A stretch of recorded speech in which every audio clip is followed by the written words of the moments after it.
तो नमस्ते दोस्तों, स्वागत है आपका हमारी YouTube channel doctor Mukesh Nautiyal. तो मैं आज आपके लिए, जैसा आप सभी को पता है कि 6 अक्टूबर को आप लोगों का सांख्यिकी अधिकारी या एएसओ का एग्ज़ाम है। तो उससे पहले जो आपकी 10 यूनिट हैं उनमें जो मेन पॉइंट्स हैं उन पर हम बात करेंगे। उन पॉइंट्स पर जो आपको एग्ज़ाम में मिल सकते हैं, उन सारे पॉइंट्स पर हम इन वीडियोस में बात करेंगे। तो ये काफ़ी लंबी वीडियो होंगी, लेकिन आप इनको ज़रूर देखिए, आपके लिए बहुत बेनिफिशियल होने वाली ये वीडियोस अगर आप देखते हैं, और पेपर में आपको काफ़ी हेल्प करेगी। तो 10 यूनिट के जो मेन टॉपिक्स हैं या पॉइंट्स हैं जो कि आपको एग्ज़ाम में पूछे जा सकते हैं, उन पर हम इन वीडियोज़ में बात करेंगे। और आप ऐसा नहीं कि आज ही के पूरे वीडियो में, इसको पार्ट्स में लेके आऊँगा, जैसे 2 घंटे का आज, 2 घंटे का कल और फिर 2 घंटे का 5 तारीख को। तो उसको देखेंगे तो आपके काफ़ी पॉइंट्स जो आपको एग्ज़ाम में बहुत हेल्पफुल होने वाले हैं ना, जिनसे क्वेश्चंस बनने वाले हैं, सीधे सीधे वो पॉइंट है, और आपको डायरेक्ट क्वेश्चंस भी मिल जाएंगे इन पॉइंट से। तो देखें, स्टार्ट करते हैं हम। आप सबसे पहले जो हम ले रहे हैं, इसमें मैं ऐसा कोई फॉलो नहीं करूँगा, सिस्टमेटिकली जैसा मुझे लगेगा, जो अच्छा लगेगा, जो मुझे ज़्यादा इंपॉर्टेंट लगेगा, मैं उन चीज़ों पर बात करता रहूँगा। तो पहला टॉपिक हमने लिया है different matrices and their eigen value, है ना। ओके, सो स्टार्ट करते हैं। सबसे पहले हमारे पास जो है वह है real symmetric matrix. Real symmetric matrix है, तो आपको पता है क्या होता है, A transpose is equal to A, और इसकी जो आइगन वैल्यूज़ होते हैं वो ऑल रियल है। सारी की सारी आइगन वैल्यूज़ जो होती हैं इसकी रियल होती है ना। जो लैम्डाज आते हैं वो सब क्या होते हैं, रियल होते हैं। This is first. Then second भी है, फिर है real skew symmetric matrix. Real skew symmetric, जो रियल स्क्यू सिमेट्रिक मैट्रिक्स है आपके पास, तो इसमें क्या होता है, इसकी कंडीशन है A transpose is equal to minus A. Okay, तो इसका जो हो जाएगा जीरो और प्योर इमेजनरी। जीरो होंगे इसके आइगन वैल्यूज़ या प्योरली इमेजनरी होंगे ना। आपको पता है आपके पास सिलेबस में आइगन वैल्यू और आइगन वेक्टर है आपके सिलेबस में, तो पूछा जा सकता है एक ना एक मैट्रिक्स का ज़रूर, एक या क्या दो का भी आ सकता है, क्योंकि 200 क्वेश्चन है, तो एक की जगह 2 मैट्रिक्स का भी पूछ सकता है कि भाई इसके आइगन वैल्यू बताओ क्या होंगे ना। फिर तीसरे नंबर पे हमारे पास है हर्मिशियन। तो हर्मिशियन मैट्रिक्स जो होता है उसकी कंडीशन आपको पता है क्या होती है, ट्रांसपोज कॉन्जुगेट, या आप कह सकते हो कॉन्जुगेट ट्रांसपोज, ये इसको हम लोग ऐसा भी लिखते हैं। तो ये कितना होता है, इज इक्वल टू कितना होना चाहिए, हर्मिशियन के लिए ए होना चाहिए ना। तो इसके भी क्या होते हैं, ऑल रियल, इसकी भी जितनी आइगन वैल्यूज़ होते हैं सब रियल होते हैं। फिर चौथे नंबर पर है हमारे पास स्क्यू हर्मिशियन है, स्क्यू हर्मिशियन। तो मैंने कहा आप वीडियो को ज़रूर देखना लास्ट तक ना, चाहे स्पीड फास्ट करके देख लो, आपको बहुत फ़ायदा होगा। और ये आप लोगों को केवल एक एग्ज़ाम में नहीं, जो और किसी भी डिफरेंट कॉम्पिटिटिव एग्ज़ाम की तैयारी कर रहे हैं और जहाँ सिलेबस में ये सारा बीएससी का सिलेबस है, उन सब के लिए इम्पोर्टेंट है ना। तो इसका होता है जीरो और प्योरली इमेजनरी, जीरो और प्योरली इमेजनरी, राइट। ये ध्यान रखना ना, पूछते हैं वो आपसे कि भाई बताओ इसकी हर्मिशियन के आइगन वैल्यूज़ कैसी होती है, तो जीरो और प्योरली इमेजनरी होते हैं। फिर है उसके बाद 5वें नंबर पर है आपके पास नील पोटेंट मैट्रिक्स। तो जो नील पोटेंट मैट्रिक्स होता है, नील पोटेंट, तो इसके लिए कंडीशंस होती है कि A n is equal to zero, और क्या होता है, for some n belongs to natural number. Okay, तो इसके क्या होता है, ऑल जो लैम्डाज होते हैं, ऑल लैम्डाज, तो लैम्डा क्या होते हैं, नील पोटेंट मैट्रिक्स के सारे क्या होते हैं, जीरो होते हैं। क्लियर है, यानी सारी आइगन वैल्यू क्या होंगी इसकी, जीरो। फिर है आपके पास नेक्स्ट भी है रियल ऑर्थोगोनल मैट्रिक्स।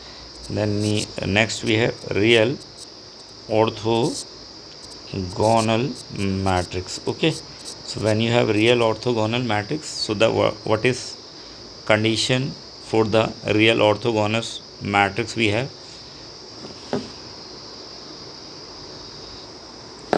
क्या होती है, A transpose A is equal to I भी है। ये क्या होती है हमारे पास, ऑर्थोगोनल मैट्रिक्स की कंडीशन होती है ये। इसको you can write it as A और A transpose is equal to I you have. Okay ना। तो इसके क्या होते हैं, इसका जो आइगन वैल्यूज़ होंगी ऑल, इसकी जो आइगन वैल्यूज़ होंगी वो होंगे हमारे पास इज इक्वल टू 1 होंगे, है ना। फिर नेक्स्ट है हमारे पास इन्वोलेटरी मैट्रिक्स।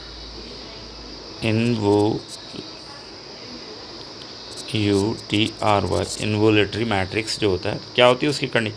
अरे आप देखना, मैंने एक एएसओ का पेपर भी डाला हुआ है जो सबसे पहले तो यूबिटर करवाता था, उसमें ये मैट्रिक्स पूछे भी थे कि इन्वोलेटरी, बट क्योंकि आपकी बार सिलेबस में मैट्रिक्स है नहीं आपके, तो उनकी आइगन वैल्यू और आइगन वेक्टर है, तो नहीं तो पहले था तो उसमें ये पूछा भी था कि इन्वोलेटरी मैट्रिक्स किसे कहते हैं, हर्मिशियन किसे कहते हैं। बट अब की बार आपके आइगन वैल्यू आइगन वेक्टर है तो आप उसके हिसाब से देख लें। लेकिन जो और एग्ज़ाम की तैयारी कर रहे हैं आप, तो उनमें तो ये भी होता है, जैसे ए ट्रांसपोज माइनस ए क्या होता है, ए ट्रांसपोज कॉन्जुगेट अगर ए के बराबर है तो उस मैट्रिक्स को क्या बोलते हैं ना। तो इस तरीके से आप देखते हैं तो ये काफ़ी बेनिफिशियल क्लास है आप लोगों के लिए।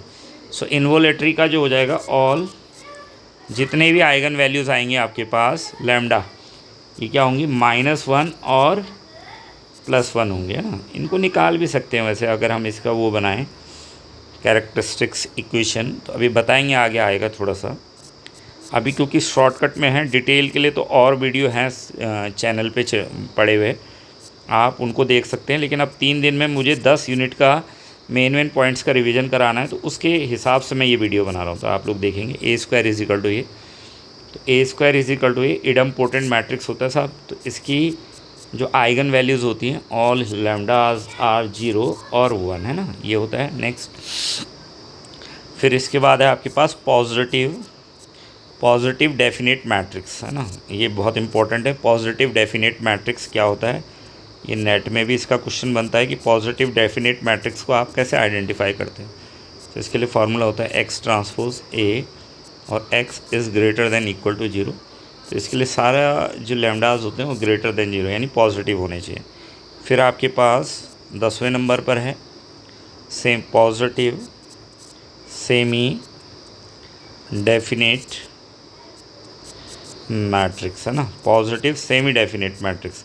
तो इसके लिए कंडीशन होती है साहब आपके पास x transpose A and this is x is greater than equal to 0 और ऑल लैम्डाज इसके लिए क्या होते हैं, ग्रेटर देन 0 होते हैं ना। फिर एक होता है नेगेटिव डेफिनेट, एक होता है negative definite matrix, negative definite matrix. तो नेगेटिव डेफिनेट मैट्रिक्स जो होगा, सीधी सी बात है, उसका क्या हो जाएगा, एक्स ट्रांसपोज ए एक्स, ये क्या होगा, लेस देन 0 होगा, और इसके सारे जो आइगन वैल्यूज़ होंगी वो क्या होंगी, नेगेटिव होंगी। और फिर एक होता है नेगेटिव सेमी डेफिनेट, है ना, फिर क्या होता है, नेगेटिव भी है और आपके पास सेमी डेफिनेट भी है। तो इसमें क्या हो जाएगा आपके पास, फिर वही कंडीशन आ जाएगी, X transpose A and X is less than equal to. तो आप देख रहे होंगे जो सेमी डेफिनेट है उसमें इक्वल टू भी आ रहा है ना। तो ये कितना हो जाएगा, ऑल, इसका क्या हो जाएगा, all lambdas are less than equal to 0। Clear है। इसके अलावा एक और मैट्रिक्स है हमारे पास, नेक्स्ट है 13 है यूनिटरी मैट्रिक्स, है ना, यूनिटरी मैट्रिक्स भी है। Okay, so this is unitary matrix we have. So what is the condition of this, A theta is equal to I and this is A theta A. ये कभी कभी conditions भी पूछी जाती है, बट नाउ अब नहीं पूछी जा रही क्योंकि तुम्हारे सिलेबस में लिखा नहीं है मैट्रिक्स और लैम्डा इज इक्वल टू 1।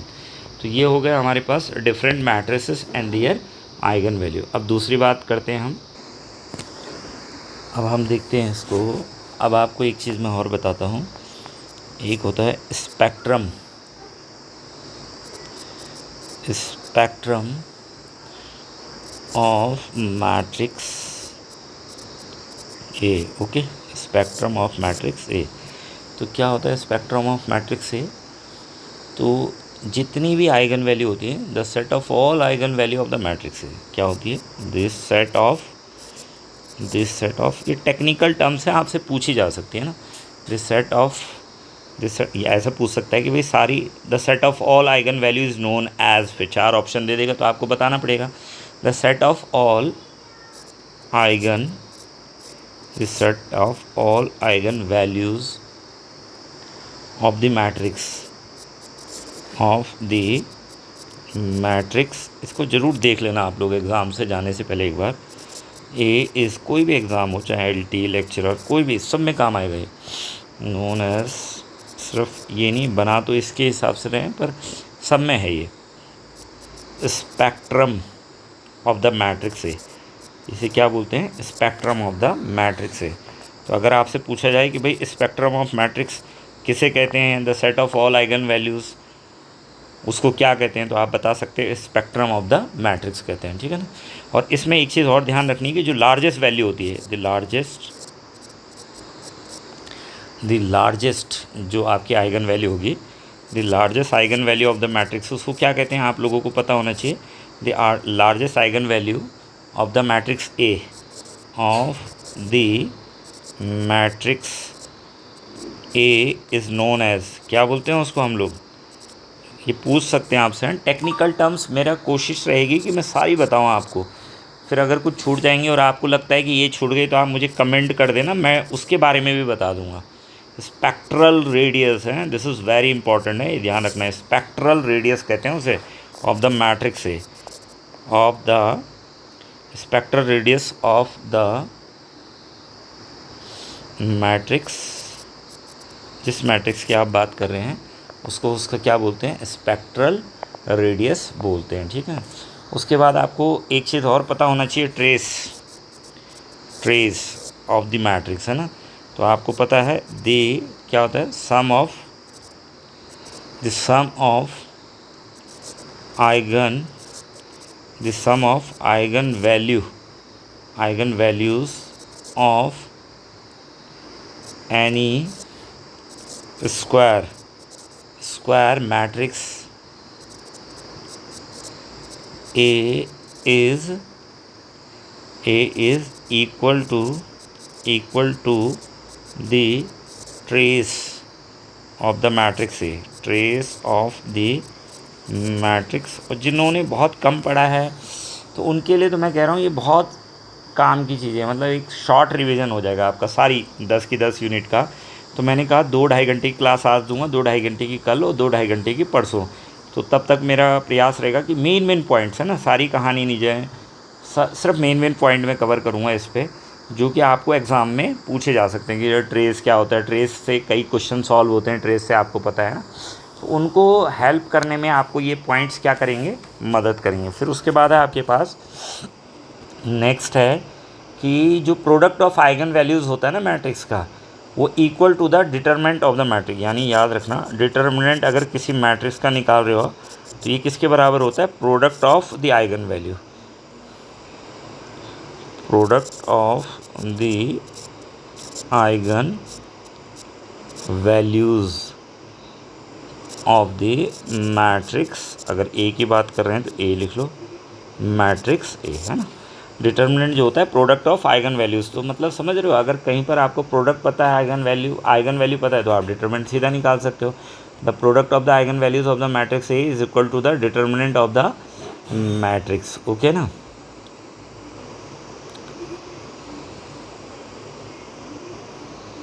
अच्छा, अब एक चीज़ें और आपको ध्यान रखनी है कि मान लीजिए आपके पास λ1, λ2 और λn, ये जो हैं आपके पास आर एन आइगन वैल्यू है ना, ई बी का मतलब आइगन वैल्यू समझ लेना, टाइम लग रहा है, ऑफ स्क्वायर मैट्रिक्स है। स्क्वायर मैट्रिक्स ए है, मान लो आपके पास कोई मैट्रिक्स ए है, इसकी आइगन वैल्यू आपके पास λ1 है, λ2 है और λn है फॉर एग्ज़ाम्पल।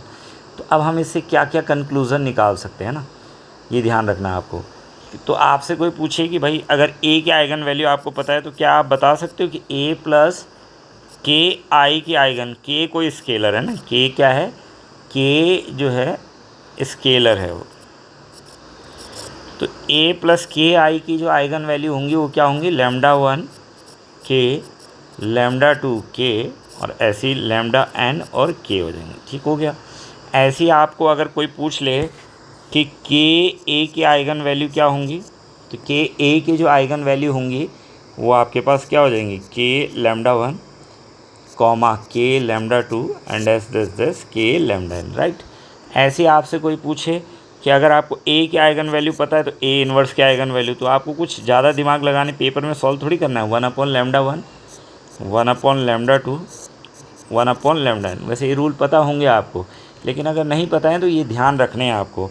अब आपको ए एम के आइगन वैल्यू अगर आपको निकालनी है, तो अगर आपको ए की पता है तो ये हो जाएगा लैम्डा 1 की पावर एम, लैम्डा 2 की पावर एम, और ऐसी लैम्डा एन की पावर एम। तो इस तरीके से हम क्या कर सकते हैं, आइगन वैल्यू जो है मतलब ये आइगन वैल्यू के बारे में बहुत इम्पॉर्टेंट प्रॉपर्टीज़ है। अब दूसरी देखते हैं हम लोग। अब इसमें मैं एक चीज़ और ऐड कर देता हूँ कि आपको पता है ना आइगन वैल्यू निकालते कहते हैं कैरेक्टरिस्टिक्स इक्वेशन। तो क्या होती है वो, A minus lambda I is equal to zero matrix, है ना। Every square matrix have its own characteristics equations. Cayley Hamilton theorem में पूछ सकता है वो आपसे। मैं कह रहा हूँ क्वेश्चन बनाने वाले के दिमाग में क्या क्या बातें चलती है, तो कई ऐसा मत सोचा करो कि ये बहुत कठिन ही बात पूछेगा या बहुत ही आसान बात पूछेगा। वो उसके दिमाग के ऊपर है कि किस तरीके से वो क्वेश्चन को, बहुत आसान से क्वेश्चन को घुमा फिरा के आपसे इतना कठिन कर देगा। तो इसको क्या बोलते हैं हम, कैरेक्टरिस्टिक्स इक्वेशन भी बोलते हैं ना।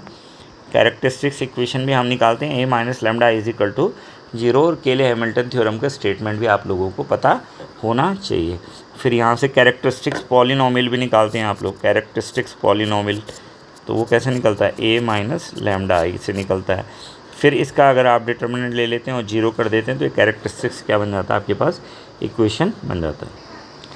अब एक और इम्पॉर्टेंट कंसेप्ट पे बात करेंगे, एल्जेब्रिक मल्टीप्लिसिटी और ज्योमेट्रिक मल्टीप्लिसिटी क्या होती है। देखो, algebraic multiplicity of an eigen value lambda is the number of times repetitions of eigen value, है ना। कोई भी आइगन वैल्यू जो आप निकालते हो तो वो कितनी बार रिपीट हो रही है। मान लो जैसे लैम्डा 2 बार आ रखा था, तो इसकी एल्जेब्रिक मल्टीप्लिसिटी क्या हो जाएगी, 2 हो जाएगी ना।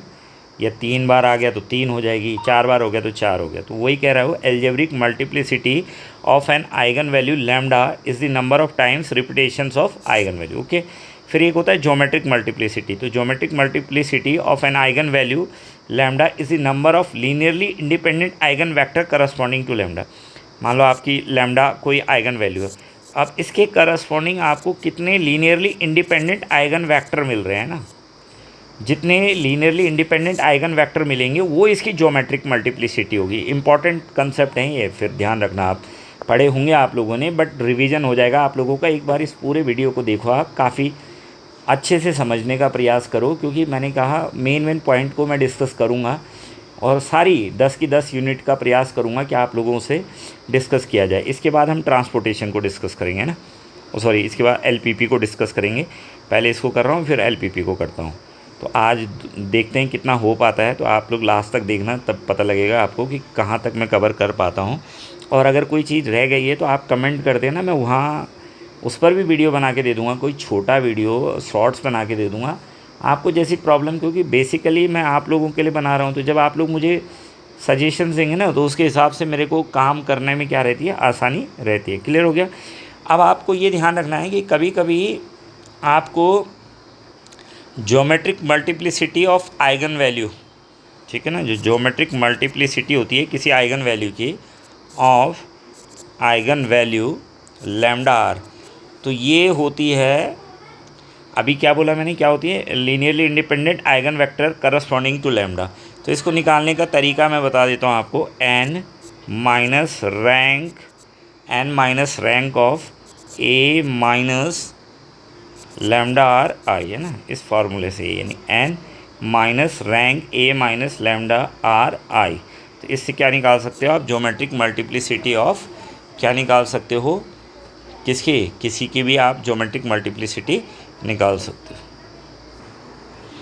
ठीक है, तो इसमें क्या है, अच्छा एक चीज़ और ध्यान रखना है इसमें कि ये जो निकाल रहे हो आप, इसको ऐसा भी पूछ सकता है वो, number of linearly independent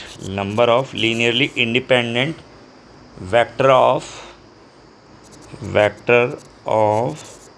uh matrix A, है ना। ज्योमेट्रिक मल्टीप्लिसिटी इसके बराबर होती है ना।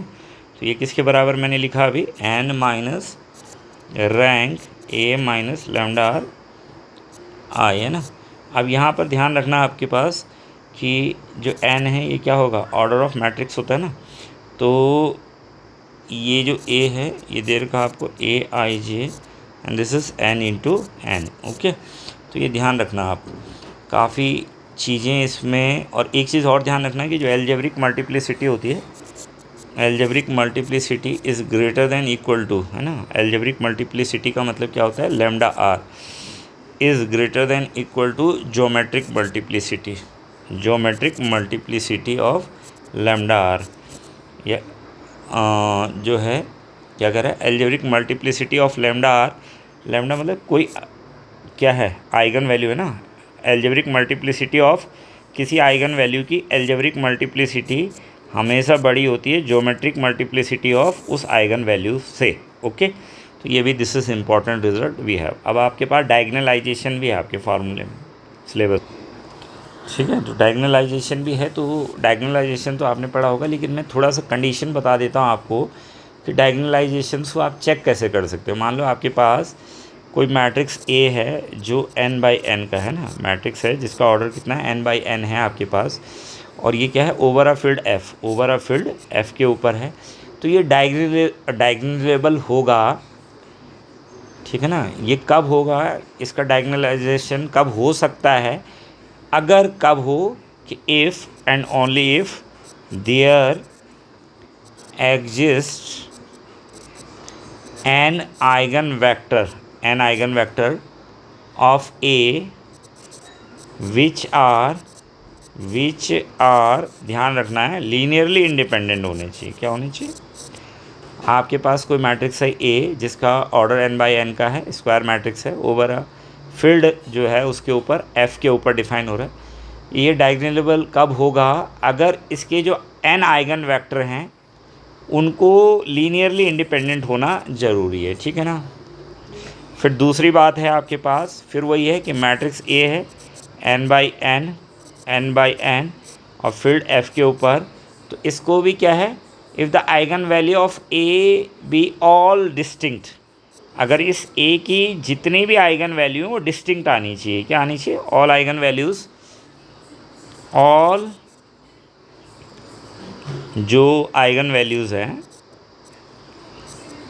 वो कैसी आनी चाहिए, डिस्टिंक्ट आनी चाहिए। डिस्टिंक्ट का मतलब जानते हो ना, अलग अलग, क्योंकि जब रिपीटेड आइगन वैल्यूज़ होती हैं तो उनसे क्या होता है कि वो रहता है, मे बी और मे नॉट भी हो सकता है।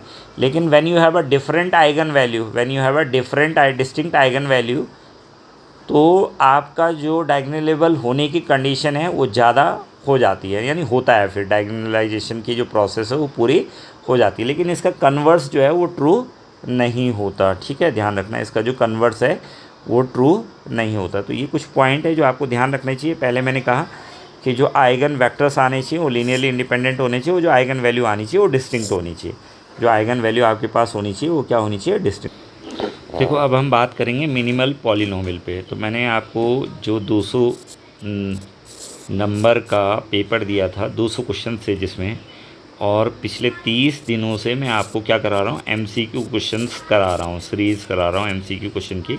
20-22 वीडियो आपके पास हैं जिसमें कॉम्प्लेक्स से लेकर रियल से लेकर न्यूमेरिकल डिफरेंशियल सबके वीडियो LPP के आपके पास MCQ क्वेश्चंस मेरे चैनल पर अवेलेबल हैं, तो उनको आप देख ही रहे होंगे।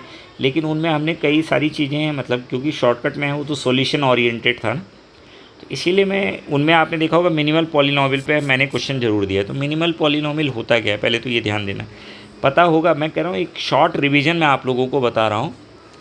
तो किसे कहते हैं मिनिमल पॉलिनोमियल, क्या होता है, द स्मॉलेस्ट, और उसमें भी दिया था मैंने, कल इसका सॉल्यूशन भी कराया था, जो पेपर का सॉल्यूशन करा रहा हूँ उसमें मैंने ये बताया भी था, the smallest degree monic polynomial, the smallest degree monic polynomial is called minimal polynomial, है ना। इस पे क्वेश्चन आ सकता है आपको कि मिनिमल पॉलिनोमियल बताइए, तो आप ज़रूर, क्योंकि आपके में इनर प्रोडक्ट स्पेस आपके सिलेबस में ना 3 यूनिट हैं लीनियर अलजेब्रा में, वेक्टर स्पेस, अभी वेक्टर स्पेस के बारे में भी कुछ बातें बताऊंगा मैं। The smallest degree of monic polynomial is called minimal polynomial. Okay, so one thing is very important, और इसको हम क्या करते हैं, डिनोटेड बाय MAX। और ये ध्यान रखना कि the smallest degree monic polynomial is called the minimal polynomial for matrix A, और denoted by MAX if MA A is equal to क्या हो गया 0। अब इसकी कुछ प्रॉपर्टीज़ होती हैं, प्रॉपर्टीज़ वो ध्यान देखो, क्योंकि प्रॉपर्टीज़ से आपका क्वेश्चन सॉल्व होता है, याद रखना। जैसे मैंने कल कहा था कि भाई आप कैरेक्टरिस्टिक्स पॉलिनॉमियल निकाल दीजिए और जो मिनिमल पॉलिनॉमियल है उसको क्या करता है, डिवाइड कर देता है। जो कल वाला क्वेश्चन मैंने आपका कराया था, तो उसको अगर आप लोगों ने देखा होगा तो पहली चीज़ तो ये ध्यान रखना कि एवरी मैट्रिक्स के लिए मिनिमल पॉलिनॉमियल जो होता है, for every matrix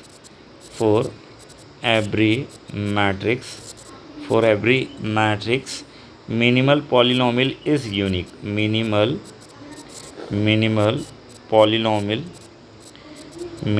polynomial is unique, है ना, ये ध्यान रखना, एक यूनिक होता है। दूसरा ये है, दूसरी प्रॉपर्टीज़ क्या है आपके पास कि किसी भी मैट्रिक्स के लिए, फॉर एनी मैट्रिक्स, आपके पास कोई भी मैट्रिक्स है ए, जो मिनिमल पॉलिनॉमियल होता है, मिनिमल पॉलिनॉमियल क्या करता है, डिवाइड्स द कैरेक्टरिस्टिक्स पॉलिनॉमियल। तो कल भी बताया था मैंने। देखो आंसर इसीलिए तो जल्दी करने वाले बच्चे ही निकलते हैं ना, लेकिन उनको इसका मतलब सारी प्रॉपर्टीज़ पता होती हैं।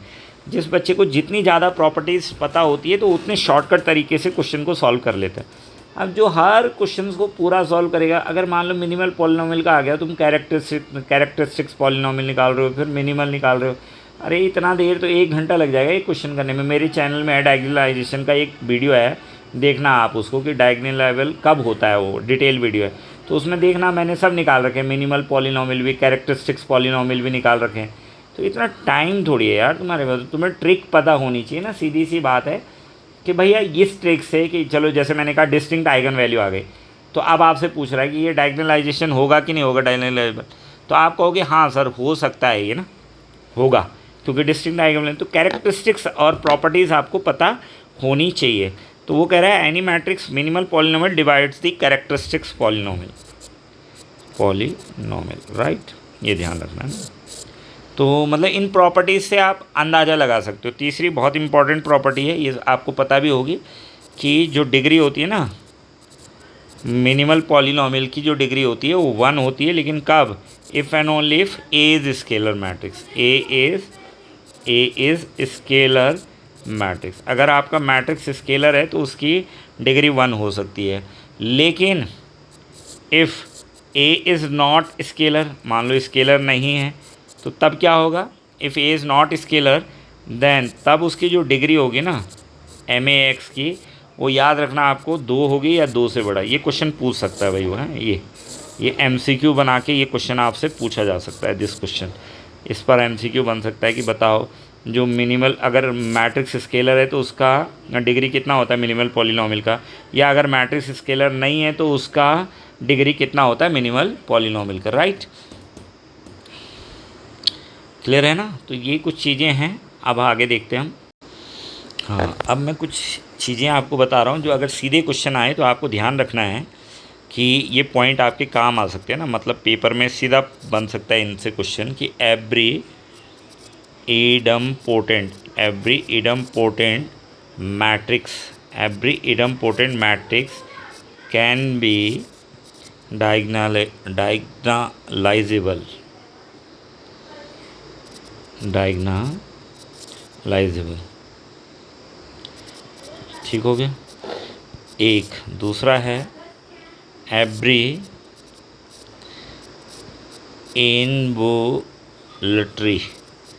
involutory matrix can be diagonalizable, okay. यानी जो इन्वोल्यूटरी मैट्रिक्स है और इडम्पोटेंट मैट्रिक्स है ये डायगोनलाइजेबल हैं। ऐसी आपके पास है every real symmetric matrix can be matrix is diagonalisable, है ना, डायगोनलाइजेबल, ओके। फोर्थ है आपके पास, अरे ध्यान रखना सीधे पूछ सकता है, क्योंकि मैंने देखा है कि बच्चे डायगोनलाइजेबल को कम पढ़ते हैं। और अगर इसका डिटेल वीडियो चाहिए तो मेरे चैनल में है, देख लेना एक बार उसको, वो जो डिटेल वीडियो है उसको देख लेना। उसमें काफ़ी मैंने पूरा डायगोनलाइजेबल करके भी दिखा रखा है कि किस तरीके से होता है। काफ़ी अच्छा वीडियो है, उसको एक बार देख लेना आप लोग, ठीक है ना। फिर है एवरी रियल हो गया। Hermitian matrix, Hermitian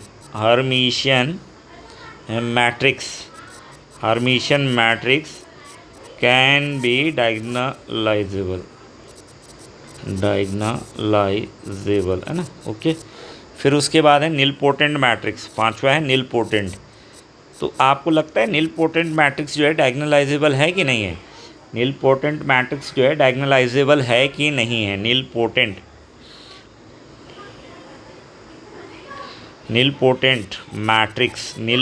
matrix can never be, ध्यान रखना है, this is very important, can never be diagonalisable.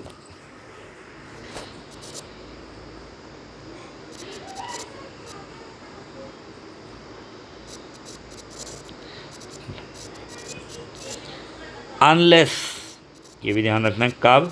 Unless it is zero matrix, it is zero matrix, okay. तो कह रहा है nilpotent matrix can never be diagonalisable unless it is zero matrix, या ये क्या हो जाए, अनलेस, या अगर वो जीरो मैट्रिक्स ना हो तो, नहीं तो कोई भी निलपोटेंट मैट्रिक्स है वो डायगोनलाइजेबल नहीं हो सकता unless it is zero matrix. यानी किस कंडीशन में छूट है आपको? अनलेस, अगर वो क्या हो, इट इज़ जीरो मैट्रिक्स, ठीक है ना। देन नेक्स्ट वी हैव, तो डायगोनलाइजेशंस के बाद अब हम बात करते हैं लीनियर मैपिंग पे। अब हम देखते हैं लीनियर मैपिंग को। तो लीनियर मैपिंग आप लोगों को पता है, इस पर भी क्वेश्चन आपका बन सकता है लीनियर मैपिंग पे, क्योंकि लीनियर मैपिंग या linear transformation is a very important जो है कंसेप्ट है आपके पास। डायगोनलाइजेशन भी बहुत इंपॉर्टेंट कंसेप्ट है, यानी आपको डायगोनलाइजेशंस के ऊपर भी क्वेश्चन मिल सकता है, लेकिन छोटा सा क्वेश्चन, मैंने कहा उसकी कंडीशंस आपको पता होनी चाहिए। ज्योमेट्रिक मल्टीप्लिसिटी, एल्जेब्रिक मल्टीप्लिसिटी में क्या रिलेशन होता है कि वो डायगोनलाइजेशन हो जाए। तो इस टाइप के क्वेश्चन बहुत सारे रहते हैं, तो छोटी छोटी बातें हैं जो आपके काम आ सकती हैं, तो उनको मैं डिस्कस करने का प्रयास कर रहा हूँ। फिर मैंने कहा अगर कोई बात छूट जाती है तो आप मेरे को कमेंट करके पूछ भी सकते हैं ना।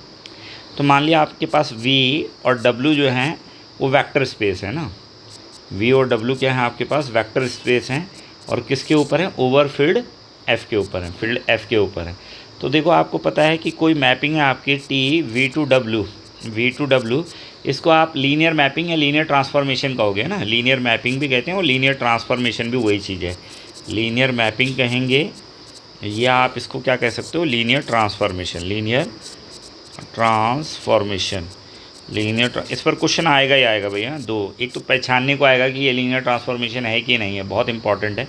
तो कब होता है? अगर ये वाली कंडीशंस वेरीफाई होनी चाहिए, T alpha plus beta is equal to T alpha then T beta, है ना, for all values of alpha beta belongs to vector space V को बिलोंग कर रहे हैं।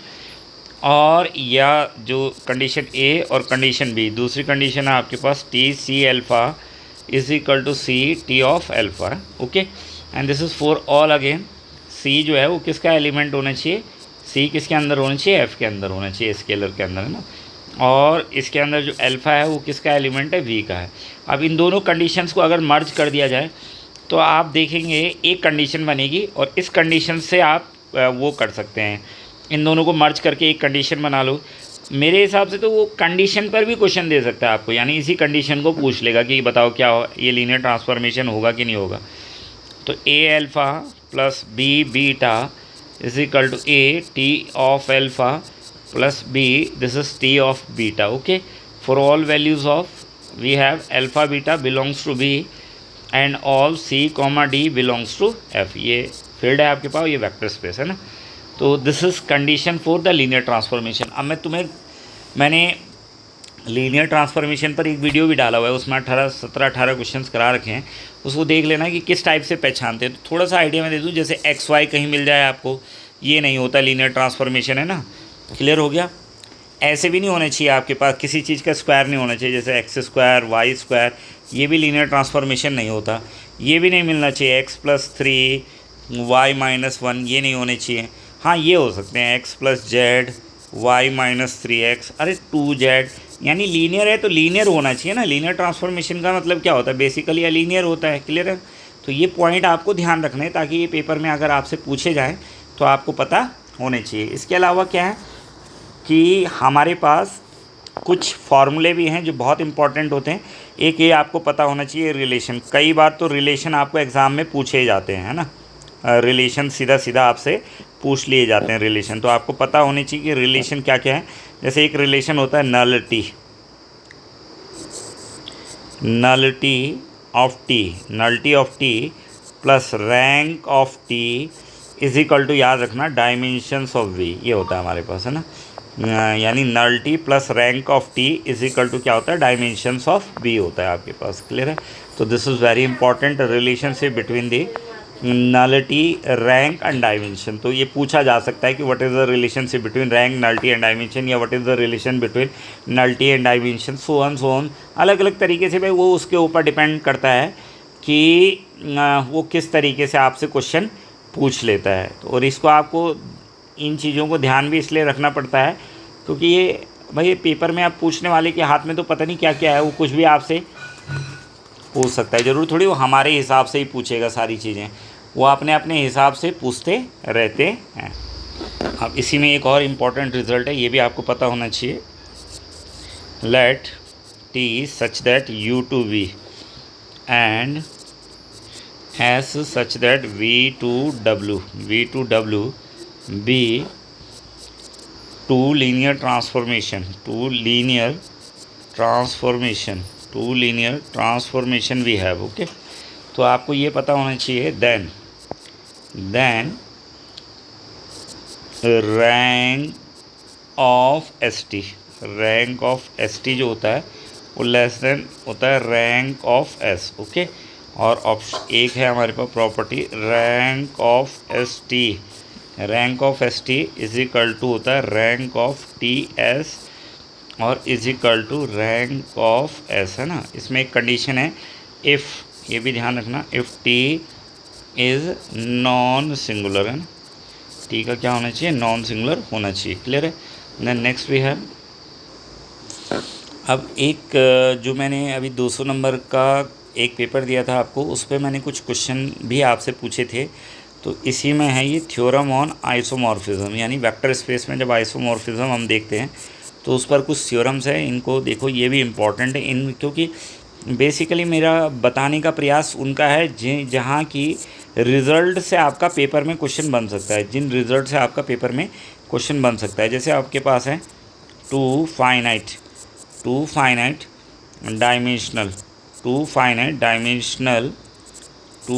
Dimensional vector space B W, ठीक है ना, over a field F are isomorphic, है ना। इफ़ एंड ओनली इफ़ क्या होता है, देखो ये वाला पूछा था मैंने आपसे कि डायमेंशंस ऑफ वी बराबर होता है डायमेंशन ऑफ डब्ल्यू। तो ये बहुत इंपॉर्टेंट रिजल्ट है कि दो finite dimensional vector space B और डब्ल्यू हैं आपके पास किसी फील्ड एफ के ऊपर, अगर आइसोमॉर्फिक होंगे तो आपको ये याद रखना है, अगर वो आइसोमॉर्फिक हैं तो कब होते हैं आइसोमॉर्फ, इफ़ एंड ओनली इफ़ कब होते हैं, अगर उनका डायमेंशन बी और डायमेंशन डब्ल्यू जो है, दोनों के डायमेंशंस क्या होने चाहिए आपके पास, बराबर होने चाहिए। क्लियर है। तो this is very important result, और ये रिज़ल्ट आपसे क्या पूछा जा सकता है, पेपर में पूछा जा सकता है। और दूसरा इसमें एक और है पॉइंट है आपके पास कि अगर B V a vector space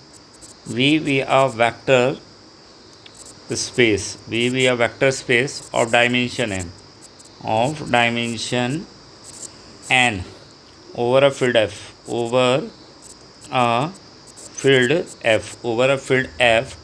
then B is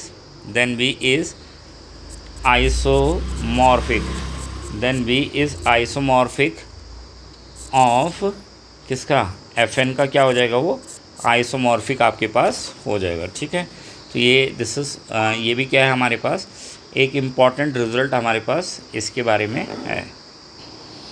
एक इस पे ये रिज़ल्ट इम्पॉर्टेंट है, आपको पता होना चाहिए, डायमेंशन ऑफ, देखो बेसिस और डायमेंशन पे क्वेश्चन आएगा ना।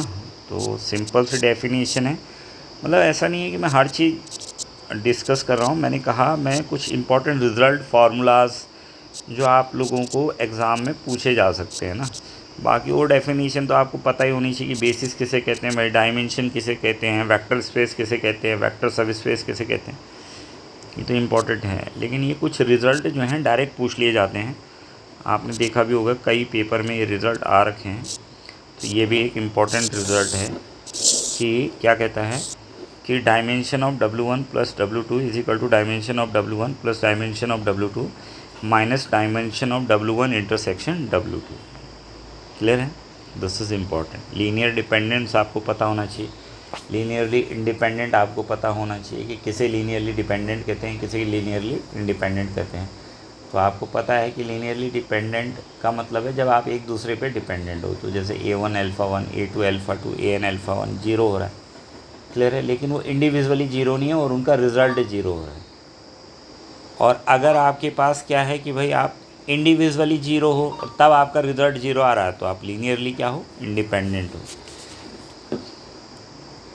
ठीक है ना? जैसे मतलब आप ऐसे भी समझ सकते हैं कि जैसे A1 अल्फ़ा 1, A2 अल्फ़ा, कभी कभी ये रिलेशन भी पूछ लेते हो, A3 अल्फ़ा 3 और AN अल्फ़ा n आपके पास क्या है, जीरो है। लेकिन अगर ये जीरो कब है, अगर ये जीरो तब है कि सारे AIs जो हैं, ये जो स्केलर्स हैं, ये जीरो नहीं हैं। यानी ये जो AIs हैं, all AIs are not zero ना, सारे AI जीरो नहीं है, लेकिन फिर भी आंसर जीरो आ रहा है। तो मतलब जीरो नहीं थे तो किसी दूसरे ने उसको जीरो करा ना, तब तो जीरो हुए वो। अरे भाई इसका मतलब उसकी डिपेंडेंसी है दूसरे पे ना, तभी तो वो जीरो हुआ। तो इसको क्या बोलते हैं हम लोग, लीनियरली डिपेंडेंट। क्या हो जाता है ये, लीनियरली डिपेंडेंट हो जाता है। ठीक है, लेकिन मैं ये कह रहा हूँ अगर यही बात ऐसे बोल दी जाए, A1 alpha 1, A2 alpha 2, A3 alpha 3 और ये है आपके पास AN alpha n is equal to zero, और ऑल AIs आर जीरो हैं, सारे के सारे AI क्या हैं, जीरो। मतलब समझ रहे आप, यानी 0 alpha 1, 0 alpha 2, 0 alpha 3 plus 0 alpha n। तो भाई तब तो जीरो होना ही है ना, क्योंकि अलग अलग इंडिविजुअली सब लोग अपना अपना देख रहे हैं सारे के सारे ना, क्योंकि अलग अलग जीरो हुआ। लेकिन जो ऊपर वाला था लीनियरली डिपेंडेंट, उसमें क्या था, A1 alpha 1, A2 alpha 2, A3 alpha 3 और AN अल्फ़ा n, ये जीरो हो रहा है। लेकिन मान लो ये जीरो है लेकिन ये जीरो नहीं है, तो इसको जीरो करने के लिए किसी को तो जीरो इसके वो करना पड़ेगा, क्या जीरो बनाएगा इसको। तो जब all AIs are not zero लेकिन रिजल्ट आपका जीरोज आ रहा है, ठीक है, वो हो गया लीनियरली डिपेंडेंट। और जब individually all AIs are zero, तो दैट इज़ वो लीनियरली इंडिपेंडेंट। ये लीनियरली डिपेंडेंट और ये लीनियरली क्या हो जाएगा, दिस इज़ लीनियरली इंडिपेंडेंट है। क्यों इंडिपेंडेंट है, तभी तो इंडिविजुअली क्या हो गए, सब अपने आप में जीरो हो गए। क्लियर है? तो दिस इज़ इंपॉर्टेंट है, पूछा जाता है लीनियरली डिपेंडेंट और नहीं। जैसे मैंने एक क्वेश्चन भी दिया था कल कि बहुत सारे आपके पास वो दे रखे थे, क्या वेक्टर्स फॉर्म में दे रखे थे ना, वो क्या, जैसे एक था वो याद आ रहा है मेरे को, कोई cos 2x, cos square x, sin square x, ऐसा कुछ था वो कि भाई कौन इनमें से लीनियरली डिपेंडेंट है, ऐसे ही कुछ था। तो अब जैसे ही है cos 2x है ना, cos 2x है, तो cos स्क्वायर x और माइनस sin स्क्वायर x, तो क्या होता है cos 2x, यानी ये cos 2x जो है इन दो पे डिपेंडेंट है, तो ये क्या हो जाएगा था, लीनियरली डिपेंडेंट। दे रखा था कल, कराया भी था इसका सॉल्यूशन मैंने, अगर आप लोगों ने देखा होगा तो बहुत इंपॉर्टेंट क्वेश्चन है लीनियरली डिपेंडेंट होने। आपको एक बात और याद रखना है कि कभी कभी पूछ लेते हैं कि एम्प्टी सेट फाई होता है, वो कैसे डिफाइन होता है, तो वो लीनियरली इंडिपेंडेंट सेट है। जो एम्प्टी सेट फाई है that is the linearly independent set.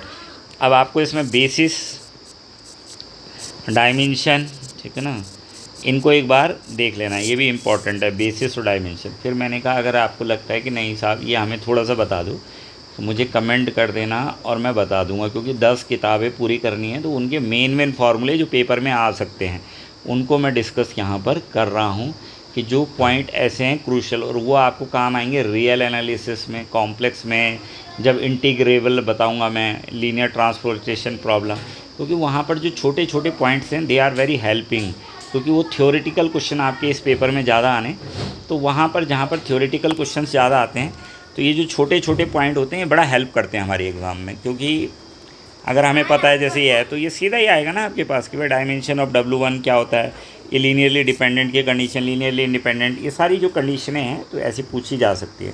अब नेक्स्ट देखते हैं। एक बात मुझे याद आई है, इसको भी ध्यान रखना आप लोग कि जो डायगनलाइजेशन मैंने बताया था अभी थोड़ी देर पहले कि जो डायगनलाइजेशन है उसके लिए क्या क्या कंडीशन, तो उसमें एक कंडीशन बताना मैं भूल गया कि ज्योमेट्रिक जो मल्टीप्लिसिटी होती है of each eigen value, geometric multiplicity of each, ये कुछ इंपॉर्टेंट पॉइंट है ना, इनसे क्वेश्चन बन सकते हैं इसलिए मैं बता रहा हूँ आपको। बाकी जो डिटेल है वो तो आप पढ़ोगे ही पढ़ोगे, है ना, ऐसा थोड़ी कि इसके भरोसे, लेकिन ये कुछ टेक्निकल पॉइंट्स हैं, those they are going to help you in exam कि, और वो मैं उन पॉइंट्स पे ज़्यादा डिस्कस कर रहा हूँ जो आप लोगों ने शायद कम पढ़े। जो डायगनलाइजेशन देखता हूँ मैं बच्चे कम ही पढ़ते हैं। तो ये क्या कह रहा है, डायगनलाइजेशन के लिए एक कंडीशन मैं भूल गया था कि geometry multiplicity of each eigen value is equal to its algebraic multiplicity, जो इसकी एल्जेब्रिक मल्टीप्लिसिटी होती है उसके बराबर होती है ना। तो ये इसको भी मैंने कहा, इस पर मैंने एक डिटेल वीडियो डाला हुआ है मेरे चैनल में डायगनलाइजेशन पर, तो उसको देख लेना प्लीज़ एक बार, तो आपको काफ़ी, क्योंकि आएगा डायगनलाइजेशन पे भी क्वेश्चन, छोटे क्वेश्चन बन सकते हैं ना इस पर कि जैसे कंडीशन दे दी कि डायगनलाइजेशन के लिए कौन सी बात इनमें से गलत है, तो उसने कहा सारे डिस्टिंक्ट आइगन वैल्यूज़ होनी चाहिए, आइगन वेक्टर जो होने चाहिए वो लीनियरली इंडिपेंडेंट होने चाहिए, ठीक है, ज्योमेट्रिक मल्टीप्लिसिटी और एल्जेब्रिक मल्टीप्लिसिटी बराबर होने, और एक कुछ अलग पॉइंट दिए तो उसको टिक करना पड़ेगा आपको। तो मतलब फिर मैंने कहा क्वेश्चन तो बहुत बन सकते हैं, तो इन चीज़ों को ध्यान रखोगे तो आपकी क्वेश्चंस के गलत होने की कंडीशंस थोड़ी सी कम है। अब हम एक और लीनियर का जो थर्ड पार्ट है उसमें इनर प्रोडक्ट स्पेस, उसको भी देख लेते हैं कि a vector space BF is called an inner product space if there is a function f v to v f satisfying the following axiom u v w belongs to b, और alpha beta किसको belong कर रहे हैं, ये आपके पास f को belong कर रहे हैं ना, फील्ड को। तो देखो क्या कंडीशन होती है कि एफ यू वी जो होता है, एफ वी यू ये कॉन्जुगेट है, तो ये क्या करता है, complex conjugate of F V U को रिप्रेजेंट कर रहा है।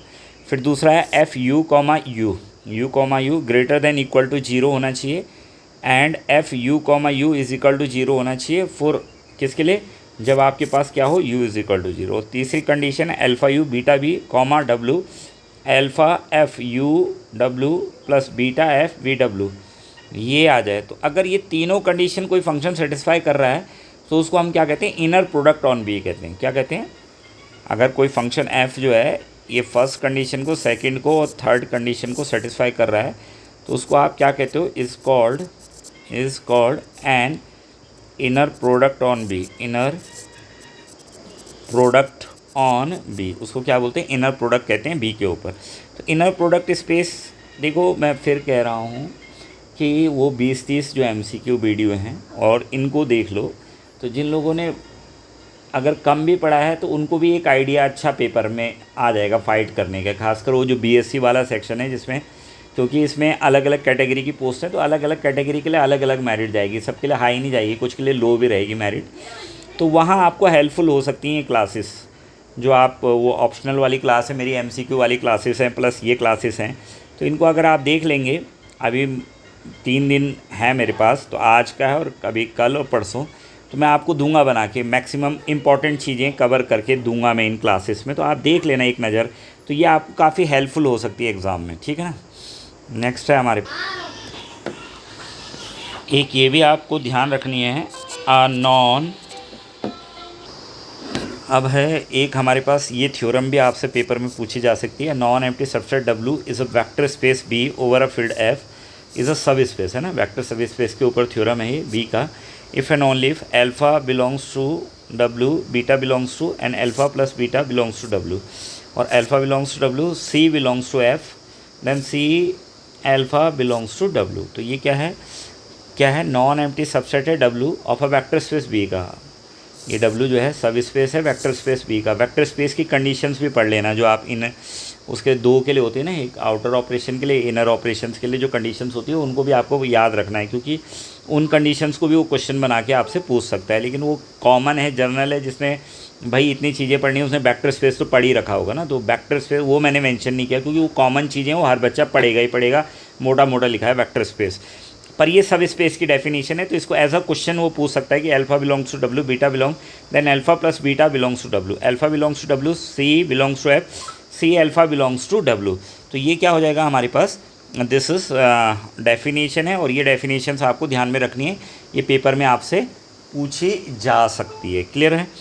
तो अब क्या है कि नेक्स्ट जो हम बात करेंगे, जो मैं अगले वीडियो में लाऊंगा, उसके लिए अगला वीडियो लाऊंगा, तो उसमें मैं एलपीपी लेके आऊँगा आपके लिए, है ना। एलपीपी पर जो इम्पोर्टेंट नोट्स हैं एलपीपी के साथ किसी और को ऐड कर देंगे, क्योंकि एलपीपी के साथ कुछ और मैं या रियल ऐड कर दूंगा, कॉम्प्लेक्स, जो भी मेरे को ठीक लगेगा। मैं तो मेरा प्रयास रहेगा कि नेक्स्ट वीडियो में आपको, क्योंकि एक ही वीडियो बहुत लंबा हो जाएगा तो आप लोग बोरिंग सा भी हो जाता है इसमें ना।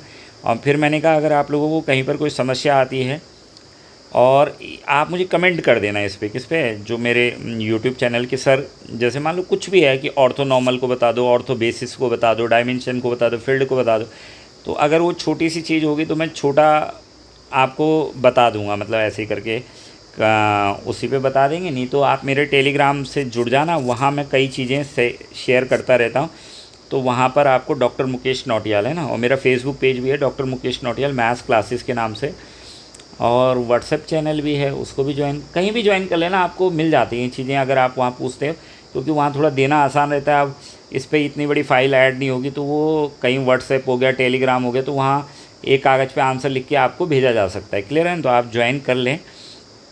और अगर जिनको ज़्यादा ही प्रॉब्लम है तो मैंने कहा 9897544379 पर आप मुझे कांटेक्ट कर सकते हैं। मेरा नाम डॉक्टर मुकेश नौटियाल है और पीएचडी मैथमेटिक्स में हूँ, तो आप लोगों की जो हेल्प हो सकेगी ज़रूर करूँगा, तो आप लोग मेरे से संपर्क कर सकते हैं।